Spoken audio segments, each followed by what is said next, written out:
Looks all original.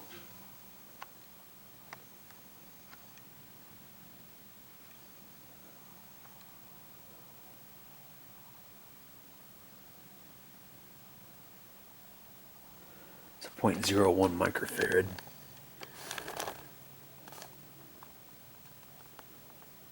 Made in USA.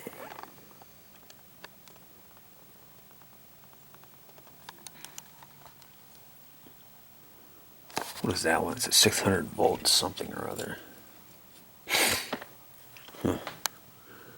So there's only 1, 2, 3, 4, 5, 6, 7 wax caps. Pretty clean under here.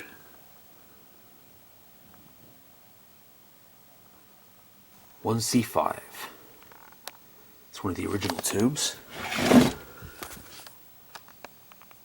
So is the 1H5.